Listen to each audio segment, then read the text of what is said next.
time of the week again. Sit back, relax, we got the brain of band. No need to stress in the house, is Van Bellen. The game is windsurfing, you can't yell them or tell them. We get the news, the views, the wind biz, the brands, gear tips, plus the world's best quiz. Cars, PWA, we're professionals without the pay. There's nothing in pole dancing that we won't chat. From tandem boards to a windsurfing cat, it's your one-stop shop for a laugh. And listen, tune in each week or you'll be doing the missing.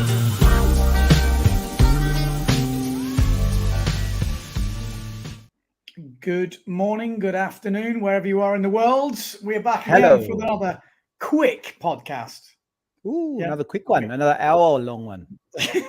Quick podcast. Right, we've got to do something pretty quick here. So the theme of the show, as you've seen by the thumbnail, what is the best brand? We've all got our ideas of what is the best brand, you know, whether it's wave sailing, racing, free ride. I want you to tell me in the comments, what is your favorite brand? And if you want to give some explanations why, that would also be useful. Paul Van Bellen, as he sails, and he's got a windsurfer hat on. But honestly, before we go into this chat, we do have a special guest. He's only here for about 10-15 minutes, so we're going to have to bring him in. He's very topical. We're going to talk about brands, and there's an interesting twist to this whole thing because it has been a crazy year. We've been people leaving sponsors, getting left by sponsors, some their own decisions, some the brand's decisions. There's been late calls. And we have one of the newest on the show today. He's a familiar name. He's been on the podcast quite a few times because he is the host of the Windsurfing podcast. We got Maciek Rutkowski in the house. How you doing, boys? There he is. Yeah, we're good, man. Where are you? Just give everyone an idea of what you're doing, why you've got to rush off. I'm in the Canary Islands training, and I'm actually set up for a session in like 20 minutes or something, and I still need to rig. So classic.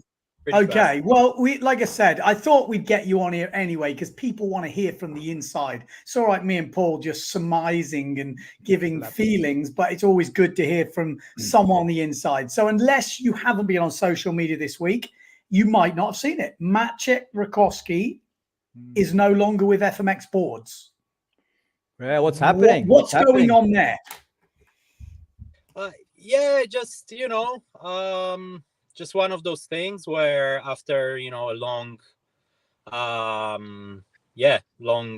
successful cooperation where I wrote like from I went from being 14th when I signed to world champion, and the brand's been it didn't even exist when I signed yet. So let's say I've been there from day zero till, Constructors champion and a pretty household name in racing. Still not a massive brand or whatever, but it's, a very strong name in racing. And I'd like to think I have something to do with it. And I really put a lot of effort into it. And, I've been there testing, spinning ideas, R&D, whatever, looking for importers, recommending riders. I was fully committed.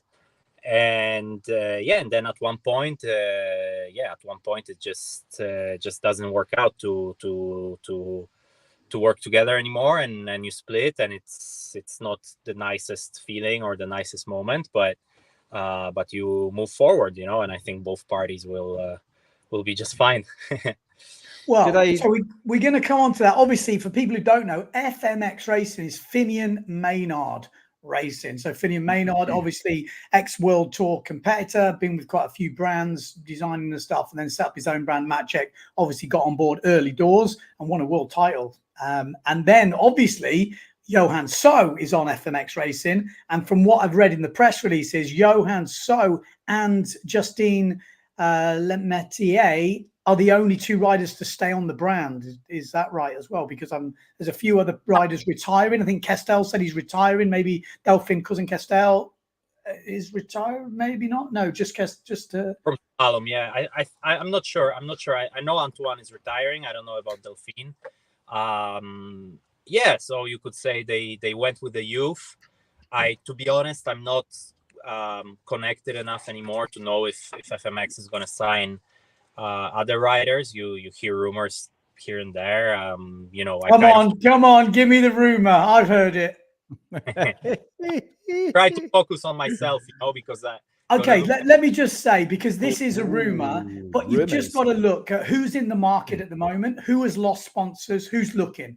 The one name that springs to mind, Mortefon. He's out there looking for sponsors. He's not sponsored. We haven't heard the announcements yet. I've heard rumors of other brands, but you've got to put his name in the mix for everyone who's looking. He's a strong contender. Yeah, and to be honest, I heard so many different rumors. That's why I don't want to say things, because you hear so many different rumors, and I've heard rumors about myself that some of them were just ludicrous, about amounts and about different things, so I don't want to keep are you just to interrupt you, because I know you're going to be quick and I want to get these things off my chest. Challenger Sales, you still signed up for them? Is that all done deal? For 2024, I don't have any contract signed. Okay. Wow. Okay. Is there a lot of guys fishing around at the moment? Are most people signed up in your dealings, or is it still quite a bit of floating? I think there's quite a bit of floating. I think most guys are committed to their brands and are just trying to figure out terms, which are not maybe the most favorable these days. Okay. But there might be some, late movers and shakers. There's a few brands that they want to maybe sign a rider, and they're looking at different names, and so it's kind of like different dominoes that will fall into place sooner or later. Gotta hurry up. Yeah, it's tricky, because you want to be in the strongest negotiating position, but at the same time you don't want to miss out, so if you're really hard-nosed about your number, or about your terms, or about whatever incentives or whatever, there might be small details that you're trying to figure out with your contract, and then all of a sudden the brand turns the other way. It's but yeah, there's a lot of rumblings, and there's a lot of communication back and forth with different brands, different riders, different stuff going on, different rumors. I get rumors. Yeah, I get rumors about Pierre daily. Oh, he's signing there for sure. And then I don't know, I ask the brand, and they're like, it's the first we heard of it. Because you gotta realize that I have all the brand managers in my phone, and so does any top competitor. And with most of them, we're on fully first name basis, fully, friendly, and we talk quite openly, So then it's really fun to be in this in this mill, especially if you come out on top. There is obviously something that I know that could happen. You've got a project in the background. Can we talk about it? Can we tease?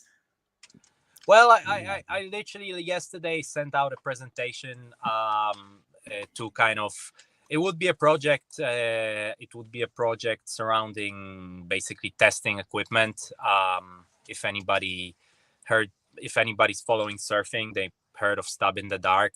I'm not gonna say much more, because I literally just start sending out presentations to see if there's any traction to interested parties. Can we just sum it up though? Can we sum it up? In theory, you would go into 2024 without a board sponsor. You would test from all the brands and take the pick of your best boards from your testing. Possibly. And we would film all that, and we would actually bring everybody into it without any bias, because people filter everything through. This guy's on brand X, so he's gonna say this board is best and this board is that, and whatever. And I feel like people don't trust it as much, maybe, or the magazine tests or whatever, So that type of idea. You know how it is. Those things, you shape them up and they kind of evolve, one way or another. And I have no idea if it's happening. You know, you need to get quite a bit of you need the brands to support it, to participate. I mean, not to support it, to participate. You need to get production money somewhere. Hey Ben,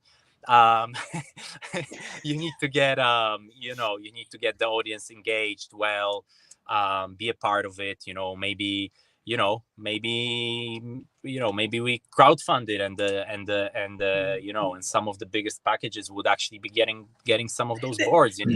There's a lot of logistics involved. I just feel like the time could be running out, but I like the idea. We've talked about it before on the channel about stabbing the dark for wave sailing, for windsurfing. It's an amazing concept if it can work, if the brands are up for it. Are they up for it? Do some have more to lose than others? It's interesting.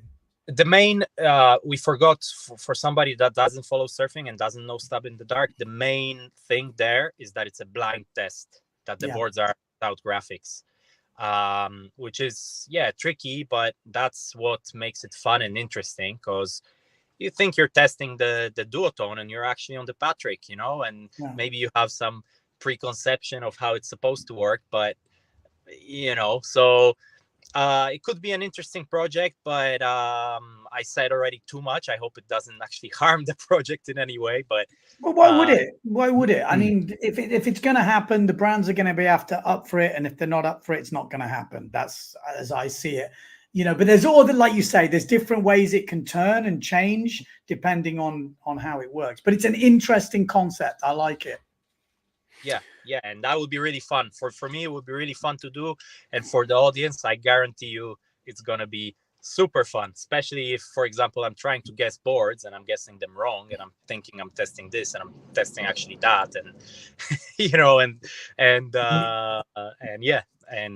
honesty and unbiasedness, or I don't know if that's a word, would be the key element. And I think I'm quite the right person for it. So so I look forward to that video, Maciek. That'll be cool. Actually, there's also a comment here from a John Blackwell. He's asking, will some riders only get funding for the foil events and not the fin events, or vice versa? Well, for 2024, is that an issue? If you're a foil specialist and you don't want to do both, then maybe maybe that's of value. Maybe you can get 2 riders and the price of 1 for that. I don't know. There's so many different options, and I want to do everything. I always loved windsurfing as a whole, and I really want to do as much as I could, as much as I can, and I'll strive to keep doing that. But you never know. and obviously, like we've seen over the last few weeks, quite a few riders announce that they're either changing sponsors or have lost their sponsor. I mean, in your case, you were, right at the top, slalom. You were a really good brand ambassador for the brands that you did. So what was the reason given for you losing FMX? I mean, as far as I can tell, you're the perfect, partner for a brand. You're very strong on social media. You make videos. Do they give you any good reason? To be honest, sometimes things just run out. Sometimes like relationships, like any human relationships or whatever. Certain aspects just overtake the whole thing, and in the end we managed to split, to be civil, and to split on good terms, and I think that's the most important, and both parties head on. As you probably see me trying not to comment too much, I'll just leave it at that, and maybe as time and perspective sets in, we can be a little bit dive into it a little bit more, but for now I think the most important thing is that we managed to split on good terms, and I think that's a success in terms of, if you're already splitting, it's a success to split on good terms for sure. Okay, well, I guess you got to go get your training on, hit the water. Cheers, man. Thanks for popping in. Good on you, Maciek. Bye, dude. See you, dude. Well, another one bites the dust. Yeah, I know. What's going on? How many more are we expecting, Benny? I don't know. I mean, usually by now you would have known who's going to. I mean, there is a big name to be announced that is leaving a brand. But I know it can't be announced yet. It will probably come at the end of January due to other circumstances. But it's a big name, and it'd be interesting to see what they do this year because the room. Well, anyway, I can't do too much, but there's a big name. They're going to be announcing something, I think, soon. This is interesting anyway. Like I said, so topic of this video, you know, what's your favorite brand? What is the best brand? Obviously, everyone has got personal preferences. I mean, for me, it's obviously Simmer Style. I'm obviously sponsored by Simmer Style. I thought it was O'Neill. I know Neil. Oh yes. No, but you know what I mean? Like everyone's got these different attachments and for different reasons as well. I know I'm sponsored by Simmer Style and I've been with them a long time. And I think just having that long relationship as well puts you into a brand deeper than others, you know, and then also the feel of a certain brand is sometimes very not unique, I won't say, because Ezzy for sure I would say is unique, but you know, once you're in and you're in the Ezzy family, you don't see many people changing. It's kind of an interesting one, just using Ezzy as an example. You know, other brands maybe not as much, but Ezzy, I always feel like once someone's on Ezzy's, they kind of have Ezzy's. You do see other sail brands, people mixing around a bit, but Ezzy sailors, usually you don't see one guy with one Ezzy sail. They've usually got the full quiver, which is interesting. And then obviously, go on. No, I was going to say it's a good question because, you know, when you commit to a brand, you're pretty committed, aren't you? You know, you're buying generally the mast from the brand. You've got quivers of sails and there's a certain feel. It's a big call to just change a brand up. Yeah. I mean, I you know, it's not, I sort of, it's, you know what I mean? You end up becoming quite attached to the brand that you use. And as far as No, I was going to say it's like you made a video. I should have actually pulled it up. Now I'm thinking about it. Is like the brand names and what your vision of that brand is. Obviously, you've made a funny take on quite a few of them, but I genuinely think there is something to it. You know, and this is when we did like a little, not a poll, but I remember asking in the comments: do riders, do you know, marketing and stuff influence your buying? A lot of people say nah.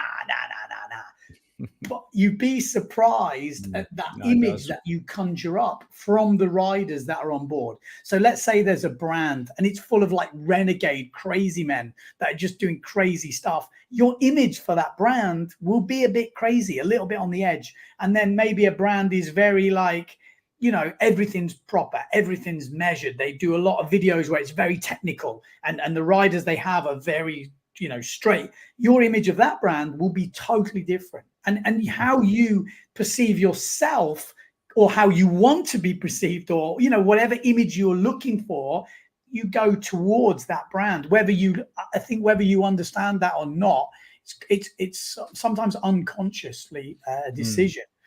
No, it's massive. The image of a brand is massive in any business or any, you know, any product, but whether you like it or not. Yeah. But in racing, in speed, it's got to be down to performance. So whether, you know, in racing, let's say there's a brand that you really love the image of, but their sales just not performing, they're not doing the numbers. It's going to take a lot to persuade you that way. With wave sailing, it's a bit different. With freestyle, it's a bit different. Yes, you want performance and you've got it, but it's down more to style and image and these sort of other things. Whereas racing, speed is numbers. So like Maciek's situation at the moment is very interesting, you know, for him to be saying, you know what, and everyone's talked about this, don't get me wrong, for a long time. I've talked about it as well. Like imagine going a year where you just basically test all the gear and you cherry pick your favorite bits from different brands. Let's say in a perfect world, let's say this could happen. And you just go test everything and you go, oh, this does this, this does this, this works for this. And again, it's different for everybody. Someone 6'8" and 120 kilos versus an 80 kilo guy, you know, they're going to have different things. So it's not to say whatever that guy picks is the best. It's the best for them. And also it has to match with the sail. And people don't relate the two, and they're very related. You know, whether your board works with that sail, like we used to do testing for boardseeker.com. And I always remember thinking, you know, you get on this board, you'd be like, oh man, it don't feel good. But then you change the sail and the board feels totally different. It drives better. Oh, definitely. So this is kind of interesting too. Yeah. No, look, it's a good point. And also, as far as you mentioned Simmer, I mean, I use Ezzy if in case you don't know, but oh yeah, Windsurfer now. I got one. Man, I had a go on it. It was awesome. But I actually had a go at the Simmer stuff in Fiji. And if you've been following this podcast, you may have remember me mentioning it. But yeah, I rate the Simmers as well. They actually felt really nice and light in the hand. So I think it's also important to try different things because, you know, we're all creatures of habit, and sometimes I think people are almost scared to try something else because they have invested in their own stuff, and it's like, well, I don't know if I might like it more than I like. It's true. It's eye-opening. Yeah, especially if you've got a good relationship with the brand in your local area. You know, you might think, well, I don't want to ruin that relationship. Or I mean, I have been a part of teams like that where it's like being in the mafia. and you're like, I want to get out, but you don't want to upset everyone in the family. So you're like, oh shit, it's a big decision. You know, imagine like Australia being friends with Severn or something, and you're like, I quite fancy being on Simmer, or I quite fancy being on Neil Pride or Ezzy or something. That's right. You're kicked out of the family. No one talks to you anymore. I know. It's funny. It is very interesting. So anyway, like I said, comments, interested to see, you know, what brand name comes up the most. So we've got 150 people watching. I don't know how many people have got access directly to the comments, but just put the brand name that you sail or the one that you feel you most associate with. And if you had the money or had the whatever, you would buy. I'm just generally interested to get like a flash of what is that sort of, I mean, obviously this is not a very scientific test, but it's kind of interesting to me, like people's perception and whether it's for wave or free ride or slalom, it does make a difference. That first one, Ezzy. Oops, Neil second Pride. one. We got Neil Ezzy. Pride. Ezzy's strong. The Ezzy Team crew are out in force. Team Ezzy. Gun sales. And again, it's so funny with comments. You see about 5 comments and it feels like the world, you know. It's like it's This is the world, Benny. This is the best of the windsurf world right here.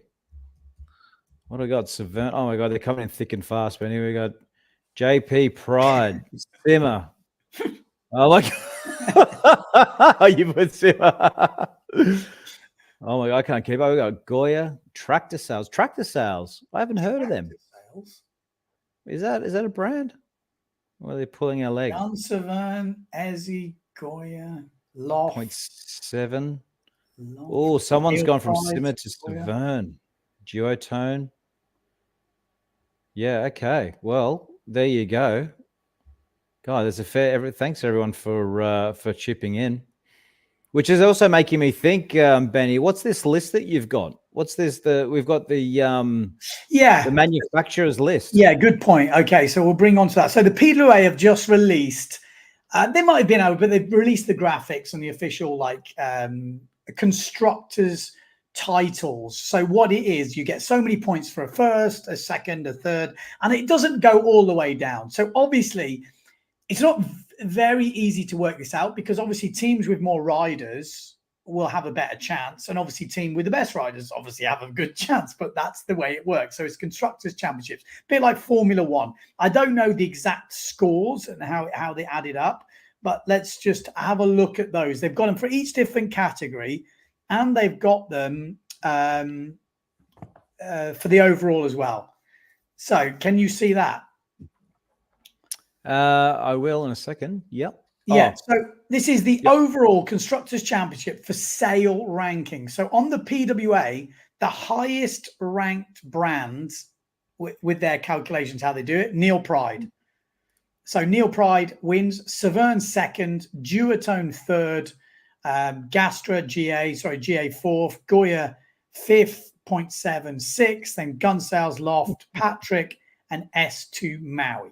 Now, obviously, the two brands that we mentioned earlier, who sponsor us, they haven't actually got many riders on the tour. So it does obviously make a huge difference. Like Simmer at the moment, I don't think have any racers doing it because of the way the racing has gone down the foil route and everything else.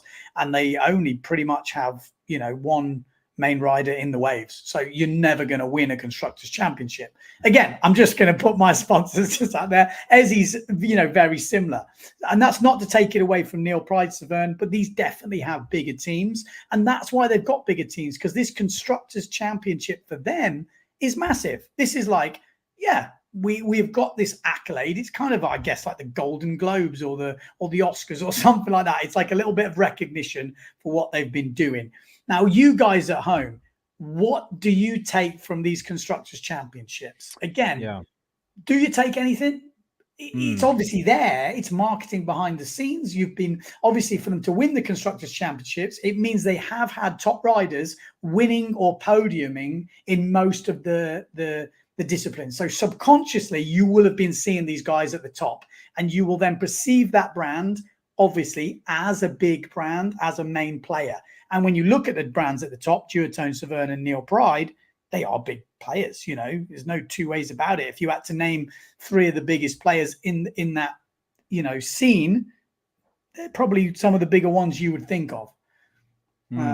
Well, we've got a few comments already, and it's all overwhelmingly nothing. It doesn't seem to affect people's decisions. Yeah. So, yeah. Freestyle, So freestyle, Neil Pride won the freestyle championships, you know. Slalom, Neil Pride. Oh, sorry, second. That's okay. Sorry, yeah. So second in the slalom, second in the wave, and they won the overall. What do you think, Ben? I mean, obviously, we've asked everybody here their thoughts. Do you think it matters that much? Yes, I think it does, because I think it helps definitely. You know, if the brands thinks it helps, it means they get more riders, which I think is good for the riders. And I think we need to help, you know, the riders as much as possible. But, you know, we've got to take a look at the guys that are buying the stuff. That's really the guys that count. And I think, you know, guys like, we're looking at the board rankings there. Starboard was the winner of the board rankings. I think it won. Did it win every discipline? I'll just have a quick check on that just before I go into a bit of a... Yeah, first in waves, first in slalom, and first in freestyle. They won every discipline, you know, in their amount of riders. So, but on the flip side of that, let's say Starboard won every category. Yeah. On the flip side of that, I've had a message from Starboard saying they're probably not going to support the channel this year because they've had a tough year. Okay. So, you know, that would suggest that it doesn't mean too much. You know, it's not translated to sales, because if they've had a bad year, we've got other brands that support the channel and are, you know, carried on supporting the channel. Or it could just be they don't want to support the channel, which is also fine. You know, I shouldn't take it like it's a given. You know, they obviously, there's some decision making going on there. But again, I'm just putting the facts together. This is not me saying one or the other. Me personally, I think it is a cool thing to have. But obviously the smaller teams are not going to be able to compete with the bigger teams because it's a numbers game. You have to have the very best in each category. If you're a smaller brand, it's very difficult to do that. So yeah, no, exactly. I think Starboard have been traditionally very good at positioning themselves with the right athletes as well, haven't they? In the various disciplines, I've noticed. Yeah, I mean, that's the thing. They've got the money, they spent it. You know, Duotone as well, up there on quite a lot of these rankings. You know, will that change now? You know, they've had to get rid of Mark Paré. They've got rid of the two Mortefons, you know, Pierre Mortefon, Marion Mortefon. We just saw Marion Mortefon actually sign for Patrick. Oh, really? Okay. I've been out of the loop because I've been down at this the Windsurfer World Championship. So this is, that's cool. Yeah, so Marion signed for Patrick. That's interesting because they've had a good year on the racing. You know, you never know. This could be a really good move for her. We saw, you know, who did we see? I mean, Patrick is good gear, isn't it? Sorry, we saw Michelle Becker go from Duotone to Patrick last year by choice and actually had a storming year. So, you know, who knows how that's going to go. Duotone, you know, are a bit lightweight. When you get rid of Pierre Mortefon and Marion Mortefon from your racing teams, so it's a bold move, that. And Paré from the Wave team, it's, you know, they are definitely going to lose a lot of points in that overall constructors, but maybe they're going to just concentrate on, you know. Yeah, I mean, this constructors thing, has that been going on for a few years? Because it's only really now I'm noticing it. Yeah, it's been going on for a few years. Maybe they're with social media now, they can advertise it more, because there are different categories. Obviously, slalom board rankings, starboard wins, FMX racing, you know, really small brand FMX racing, but they're very niche in racing and up there in second place. And that's solid, isn't it? You know, Future Fly as well in fifth. You know, Arnon Degan running Future Fly, ex-Speedway racer, and Finian Maynard running FMX racing. Really cool to see those guys right up there. Yeah. It's actually interesting what you say, because I'm predominantly wave saying. I mean, I say predominantly, it's 100%. That's what I've just got wave gear. I don't have any slalom gear or freestyle gear for that matter. But if I was in the market for some slalom gear and I had zero idea what is out there, then I guess I probably, you know, and this came up on my social media feed. I probably would have a look at it. I mean, it's. You know, it's, yeah. I mean, for slalom gear, this is probably has a fair bit of, you know, bragging rights, I guess, doesn't it? I mean, wave gear is pretty different, but I think, as you said, with slalom gear, it's you know, it's who's the fastest, I guess. You know, well, that's what I was going to say. I mean, for me, if I put myself in a buying position, I'm a normal person, I'm going to buy, I'm into racing, this will help, but it's not necessarily this ranking. What I'm going to be looking at, which influences this ranking, is the individual results. Like I said, I look at racing this year, and FMX have done well. You see a lot of their top riders, and they're a small brand, all doing well. And I think I said it last time on the podcast, you know, sometimes when you have guys like Michel Becker going to Patrick, you know, he hasn't really done anything on the PWA Tour before, you know, no results to talk about. And suddenly he's up there. And so are a couple of the guys on Patrick. So your brain goes, oh, that gear is helping them get a result, makes a big difference. Then you've also got the main players, you know, Neil Pride, you know, Starboard, Severn, you know, Duotone, all these guys at the top anyway, because they've got those top players. But the one thing for me is seeing a guy who has changed gear and suddenly get better.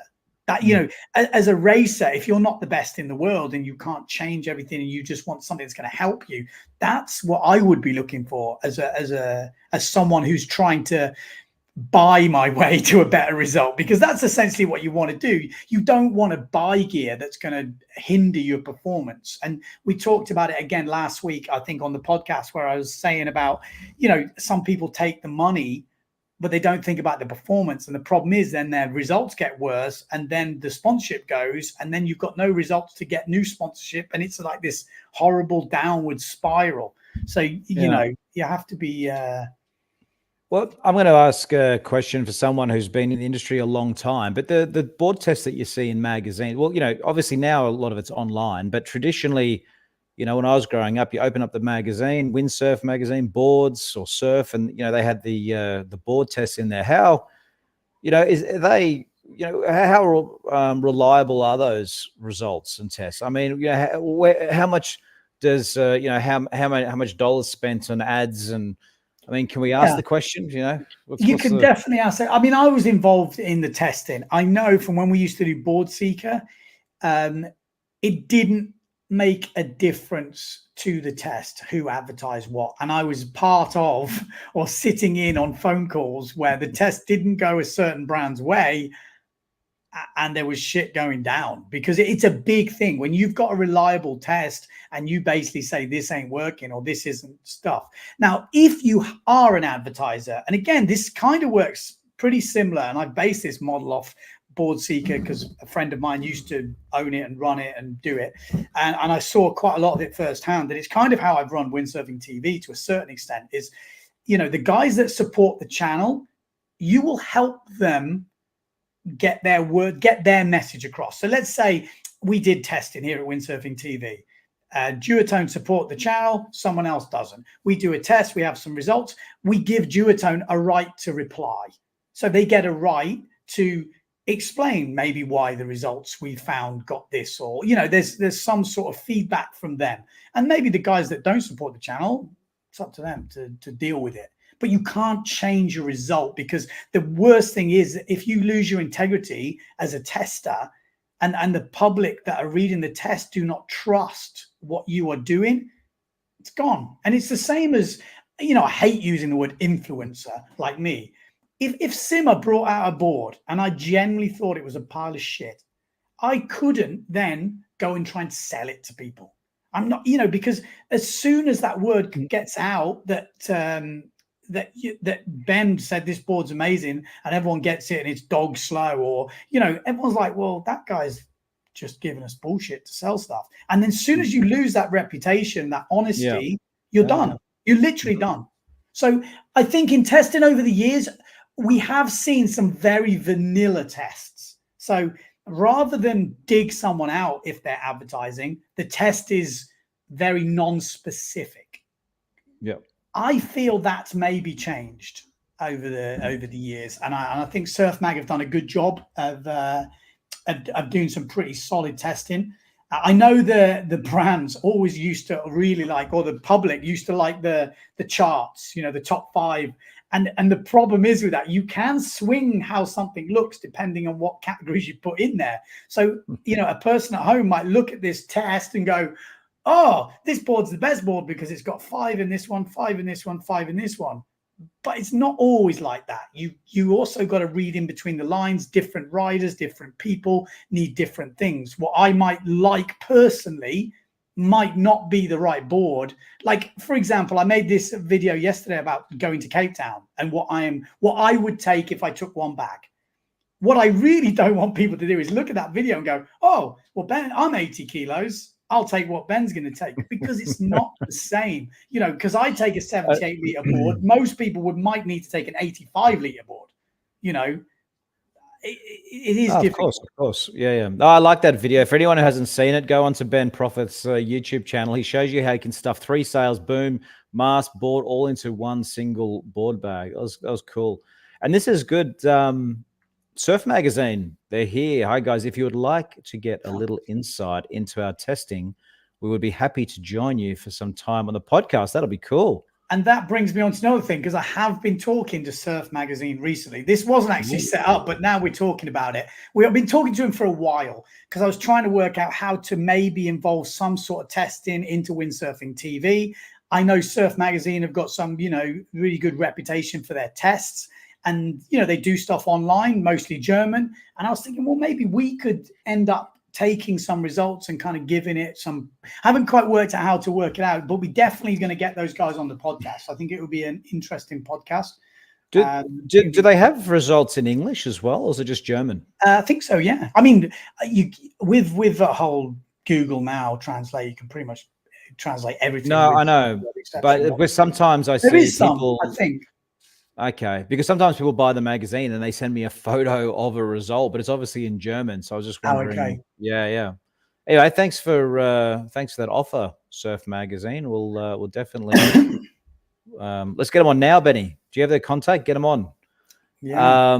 There's a little comment up here as well that I just wanted to quickly bring up, and I have. Oh yeah, this one, Kenneth.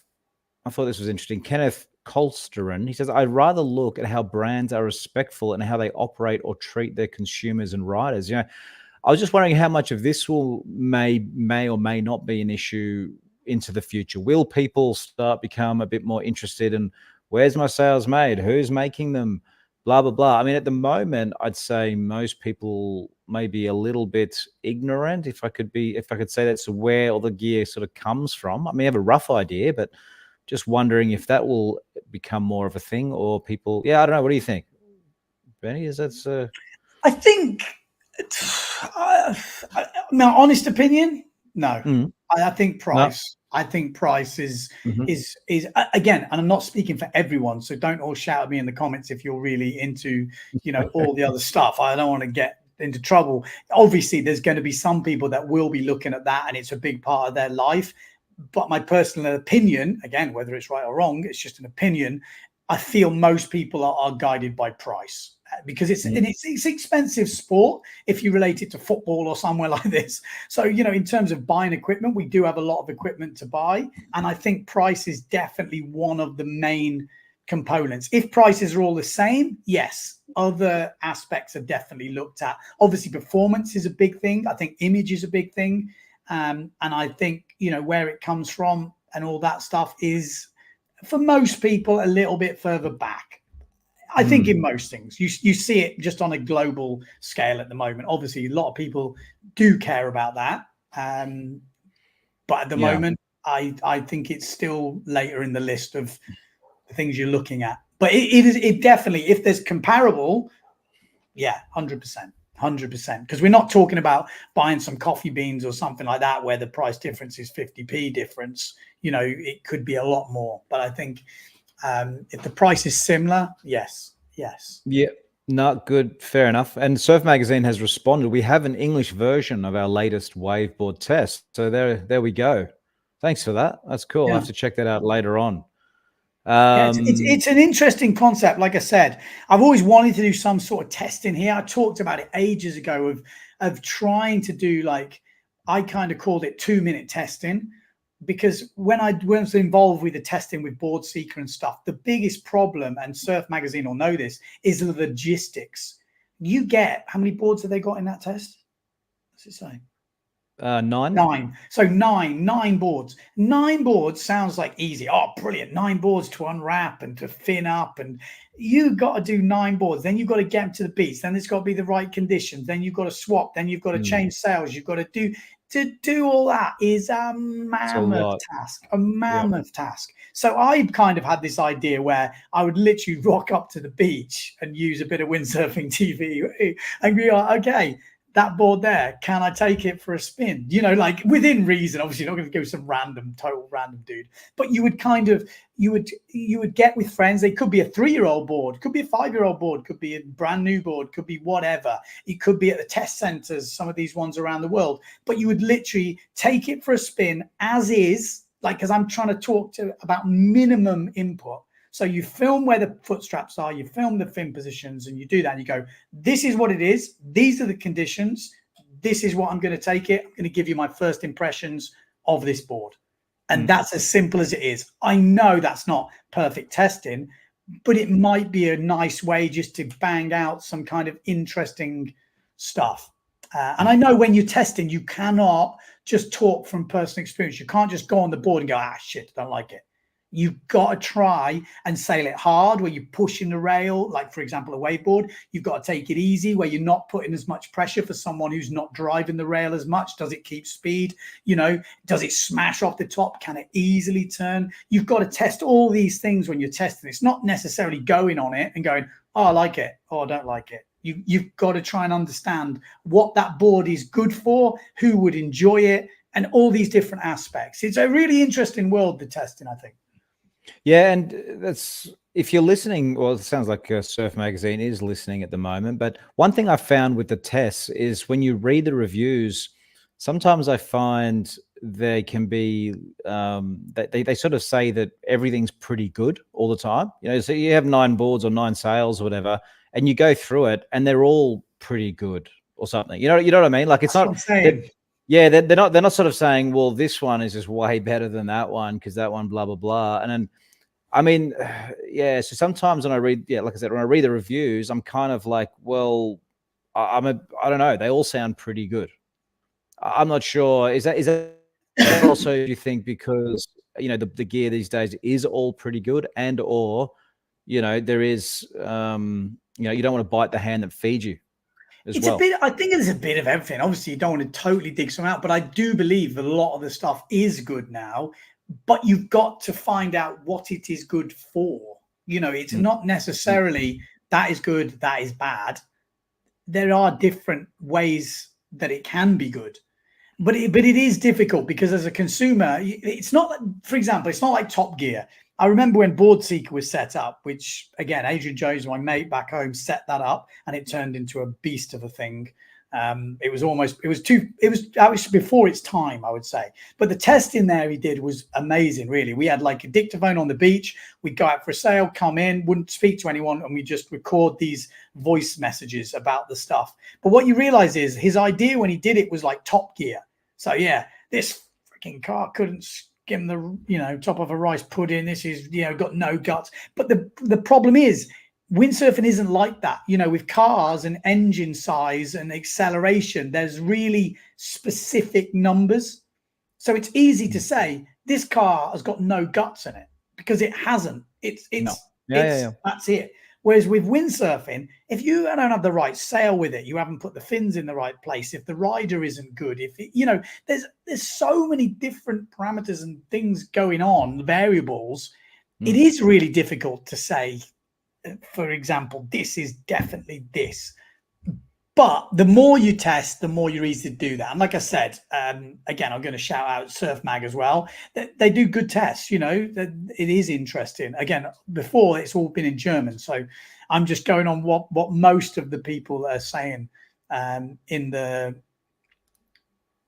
whole windsurfing world. That's kind of like the test that a lot of the brands are focusing on. Obviously, Windsurf Magazine in the UK do some good tests as well. But yeah, I would say Surf Mag has probably got the most, the one the brands kind of benchmark on. If they get a good Surf Magazine test, it's and it's a big thing. If you get a good magazine test, you're going to sell more boards, or it definitely was like that in the past. I'd be interested how it translates now, but I can relate to when I bought a mountain bike and stuff. I am looking at the tests because I'm not able to try all the bikes. But what I did know is from my personal experience of buying a mountain bike is I would look at the price. Well, firstly, I'd have an idea of what I wanted. I'd be like, I want that one.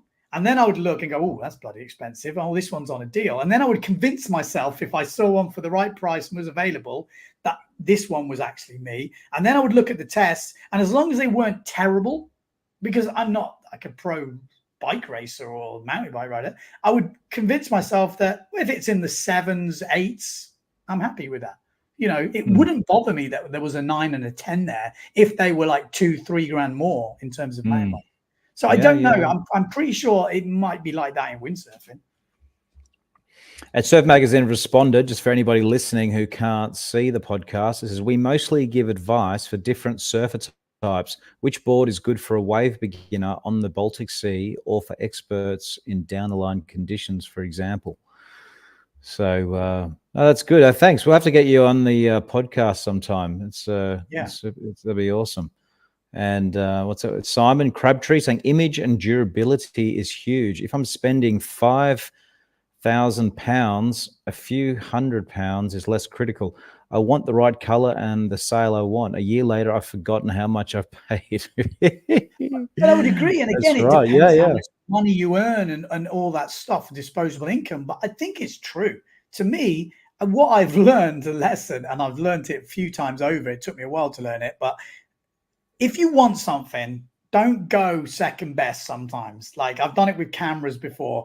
I've got to the shop. I want to get that. I'm like, I could save 200 quid on this one. And you buy it and it doesn't quite do the job. And you're left going, why didn't I just spend that money extra? Wouldn't have broke the bank and I would be now happy. And I've ended up taking stuff back. Like I used it like for 10 seconds and gone, what am I doing? No. Took it back, got a different lens, got a different camera, and was like, I remember swearing to myself, never do that again. If you want something, pay the extra. Don't try and scrimp it. Yeah, no. What about in your experience, Ben? Obviously you've been sponsored Sarah for a long time now. And traditionally brands would come out with new gear every year. That seems to have slowed down to maybe every second year, seems to be the trend. Have you found that there's ever been years where a board or sail for that matter has come out and you've thought, I'm not sure if I like this board more than the previous version? Yeah, 100%. Have you ever okay, so you find that I'll be honest, like again, and this just goes to show that not everything is how it is. So Simmer, for example, I talked recently, just so people know, they had a board called the Frugal, which was a short, fat board. Now, some people loved that board, like Ola, the Shaper, few guys I spoke to. You know, I never could endorse it as I liked it. I always have to say, these guys like it, because it never really fit me. The Quantum fit me way better. Just the way it turned. What's the Frugal? So what sort of board is it? It's like it was a short. It was like a stubby board. It was one of the first stubby boards before stubbies were a thing. Yeah, like a very short, sort of fat, wide tail cut off. And again, it definitely wasn't a bad board, because some people absolutely loved it and it fit with how they sailed. But for me, in the conditions where I kind of would think I would use it, and don't get me wrong, I could use it, but I always felt like the Quantum for me, which is another board in the range, did for me a better job in the conditions I would have used it in. So, you know, people would ask me, hey, Ben, what do you think? I'm always like, well, best to speak to Ola, you know, because I couldn't quite bring myself to say, oh, yeah, this is going to be a great board. Because for me, I couldn't quite get it to work as good as the other one. And you know, I remember was with Fanatic, the same thing. I was always remember when Twin Fins came out and we did a test. I've probably told this story before, but we did a test on Board Seeker where we tested the RRD, the first twin fin from RRD. We had the Mistral twin fins, like yellow and pink and gray one. It was like the first ever twin fins. We had the Quattro twin fin, and Fanatic had a twin fin, and I was sponsored by Fanatic at the time, and I was so excited. It just made sense to me. 2 fins, more loose. I was just like so excited to try these boards. Never been so disappointed in a board. I didn't use the twin fin that year. I ended up using the all wave single fin, and I was so gutted because I knew my opponents at the time in the UK, John Sky, was on the RRD, and I'd just gone out on that RRD. I'd done like 3 tackers on a wave. I'd done like a reverse, which I've never done. I don't even do now. And I was like, wow, this feels so fun. And then I've gone this Fanatic, and it just felt like a bloody stiff. It was just too early. The next years they got better, but that first year, it didn't fit me at all. And this Mistral as well, this little cool Mistral and the Quattro, I was like loving them all. And I'm like, and now I'm on this board for the whole year. And that was, you know, when I used to use production. I was like, you know, a lot of people use custom. I was always right, I use production. It's just much easier. But that was a sucky year for me, I have to say. This is a funny comment here. I bought a Flywave a few years ago. Worst I ever had because I couldn't handle it. Wow. What size? Which one? No way. But he said he couldn't handle it. Maybe it was a bit too turny, you know. Maybe. But yeah, be interested to know, because the Flywave, I honestly can say this. I'm obviously sponsored by Simmer, you know, full disclosure, but it is probably my favorite ever production waveboard. And I've tried a lot of waveboards. I really think it is. So be interesting to know. I can vouch for that Flywave. I had a go on it. I had a go on Kai Cachadorians in Fiji, and it's a really good board. And I don't use them or, you know, have any sponsorships from them or anything. Yeah, it's a good board. But it is interesting, you know. And again, the Flywave has obviously got. I'm going to talk about Simmer. Apologies for anyone who's going, oh God, here he goes again. But it's obviously that's what I'm used to. That's what I use. So you got the Flywave, which is the more down the line board, but still handles everything else. And then the crossover is the Quantex, which does the more onshore-y stuff, but still crosses over into the waves. So usually, if you don't like the Flywave, or you're not pushing enough on the turns, although you got to push a little bit, but not loads, the Quantex would then fill that gap. So I can imagine that, and it obviously depends on size-wise, where you're sailing it, what waves. But yeah, interesting. Yeah, and if I can just mention on this podcast before I forget, but if in case you haven't noticed, I have the Windsurfer logo on my hat. I've just come back from the Windsurfer World Championships in Perth, and I just want to give a shout out to, you know, the organizers, everybody involved, because that was an interesting experience. I went down to this event, you know, the Windsurfer One Design. I mean, yeah, we may have all used one at one stage. It's obviously been recreated in the LT. You know, they've lightened it up and modernized it. And anyway, I went off. The World Championships are in Perth, 400 kilometers away. So, of course, I went down to have a look. I also made a bit of a deal with them where I did some filming. If you go onto my YouTube channel, you'll see a video that I made of just some, nice images I got at the event. But and in return, they gave me a setup, which I'm stoked about. But I have to say, for anyone out there that may be considering, getting involved in that LT thing, seriously have a look into it, because it was a bit of an eye opener. You know, people were having a great time.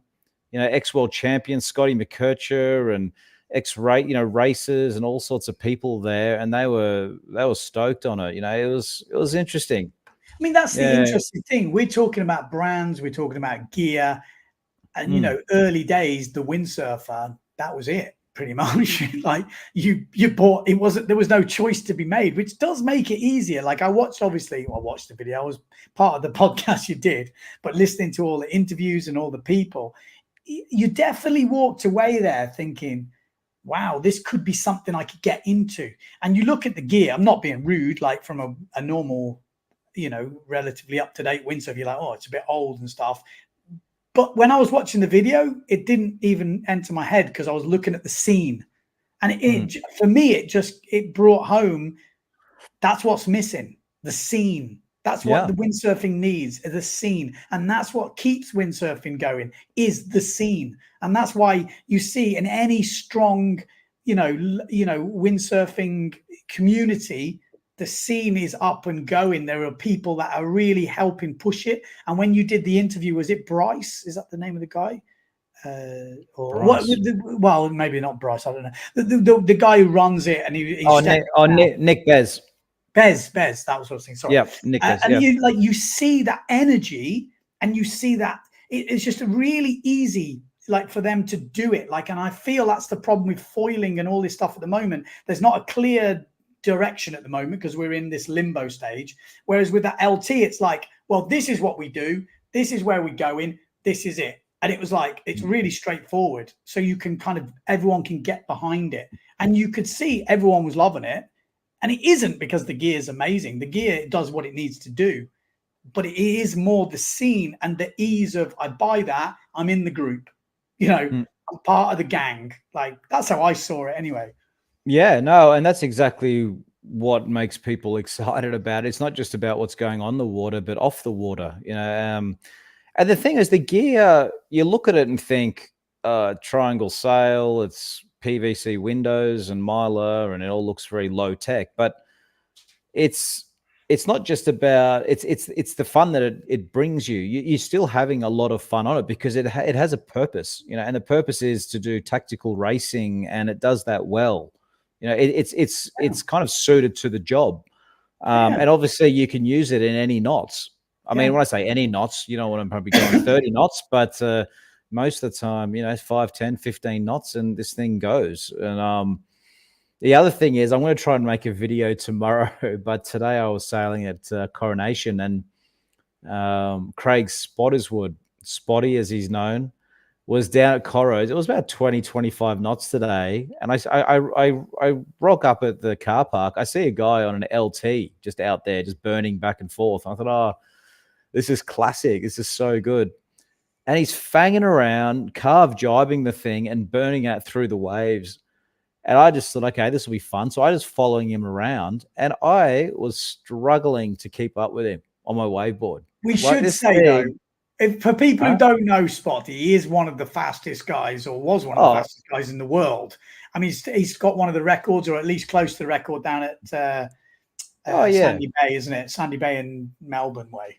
Well, he's certainly not a beginner, but no. I thought that I would just go straight past him, but it was so funny. I was laughing. I was like behind him, and I thought, when I realized that I couldn't overtake him, I started laughing, because there's a guy on this massive board with this triangle sail, and he doesn't even have foot straps.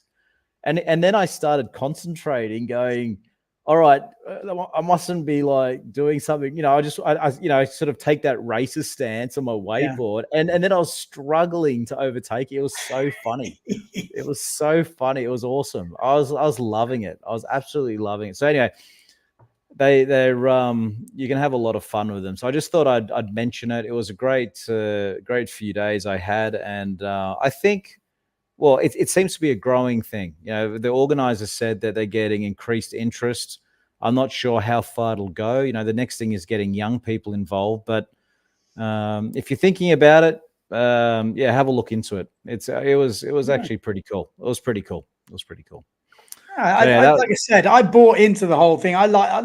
For me, like I said, I'm going to bang on about it, but it's the community and the racing aspect of it. The gear is almost irrelevant. And I think Bruce Kendall said it best. It's like, you're not digging it out by saying it's not fast, but it's not fast. So the difference is when it's not that fast, the difference is you can turn up and charter equipment. You're not having to finely tune everything. The stakes are not Olympic gold medal, and you're foiling on the tiniest, so you lose that side of it, which makes it way more fun, and you can just concentrate on sailing.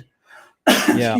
Well, that was another point that a few of the guys made who had kids, so there was guys there who brought their kids and are trying to encourage their kids into it. And one of the points this was mentioned a few times was, the sort of pathways for kids if they want to get into racing is now pretty much like IQ foiling and these sorts of things. But techno's pretty big.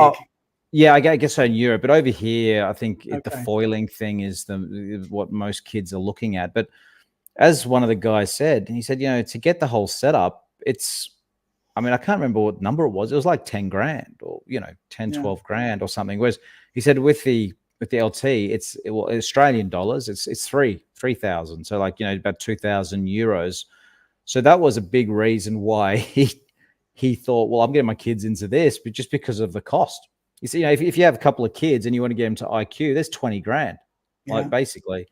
So, okay, I think the IQ is great, but for a lot of parents, they're not going to have that sort of money, as well. Yeah. So it's so anyway, it was. The thing is, I'll be honest, I don't see it as a young person discipline, though. As much as I would love to say it is, I feel like it isn't.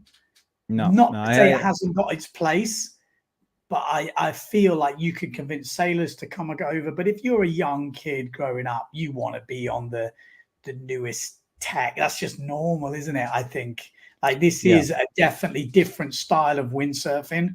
It is more like sailing, but you're still using the skills of windsurfing, which I like because I've grown up with that.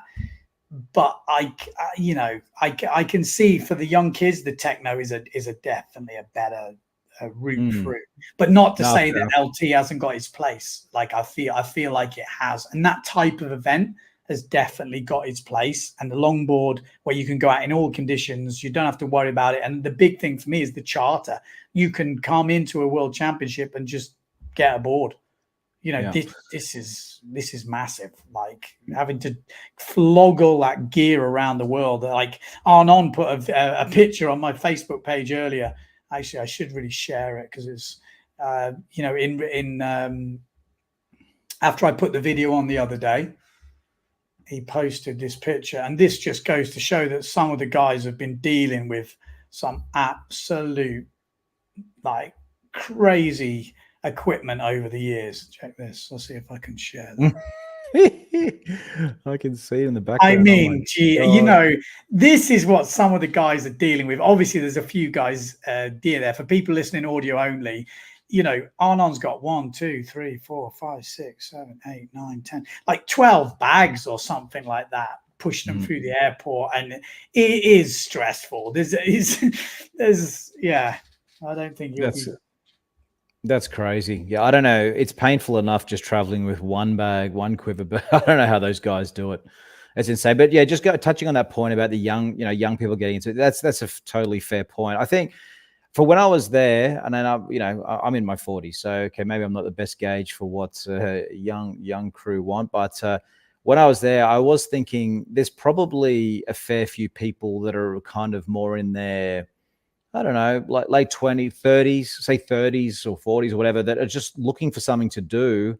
And I think this is a perfect thing. You know, people who go into a sailing club and go, oh, what can I do here? You know, that kind of age bracket, there's probably quite a lot of people out there that are looking for something. I just wonder if they can tap into it.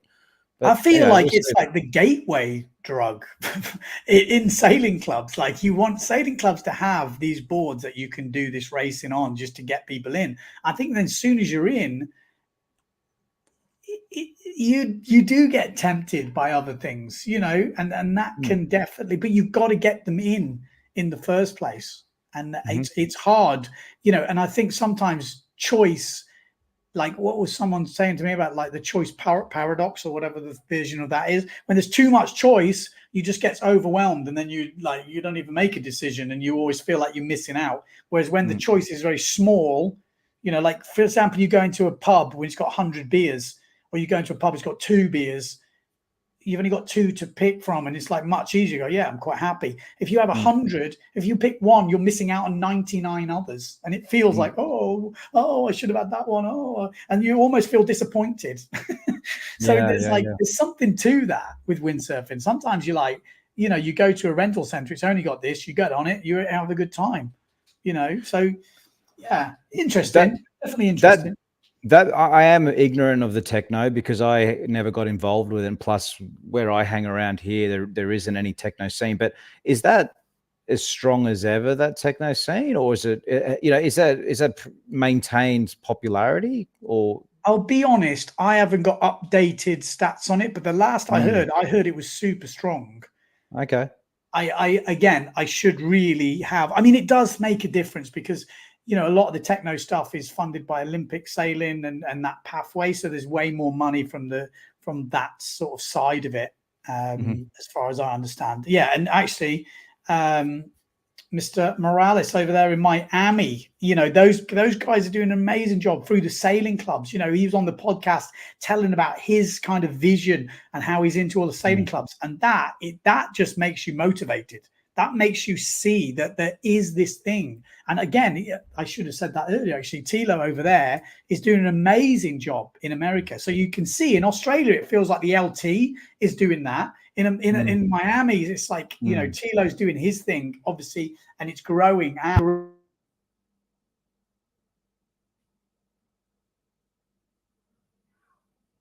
on, my mic went out.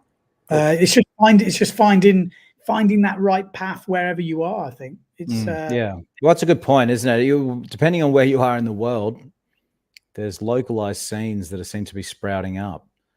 So yeah. Anyway, that was the Windsurfer Worlds, and I've got a setup now. I used it for the first time here. Just gave it a bit of a cruise around, and I'll have a bit of fun with it.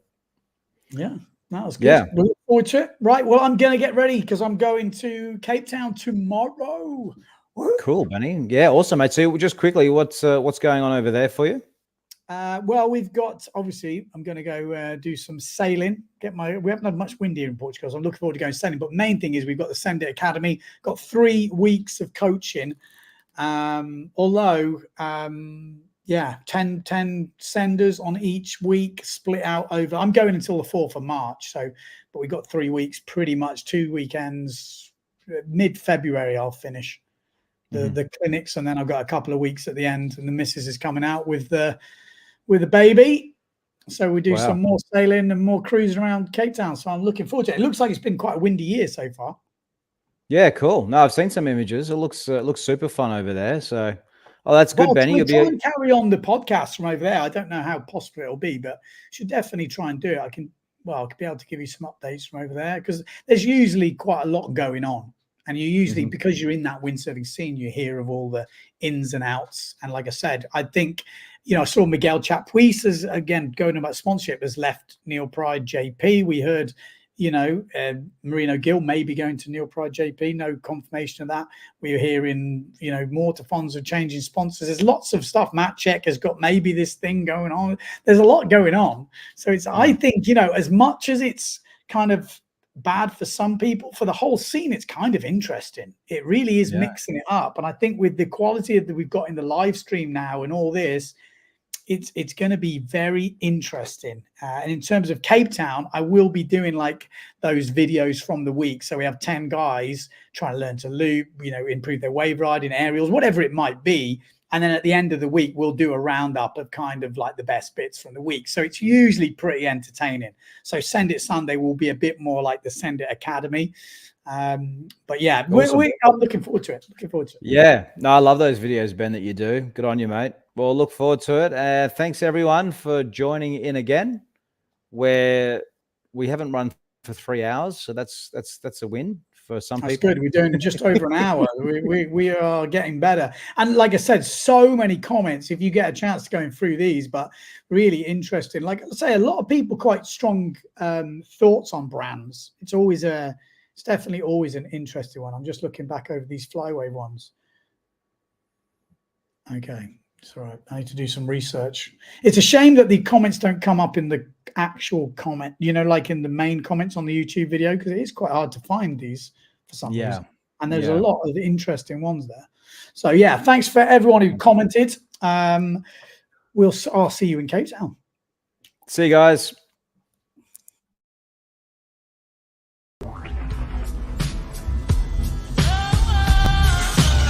It's that time of the week again. Sit back, relax, we got the brain of band. No need to stress in the house, it's Van Bellen. The game is windsurfing, you can't yell them or tell them. We get the news, the views, the win biz. The brand's gear tips plus the world's best quiz. Cogs, PWA, we're professionals without the pay.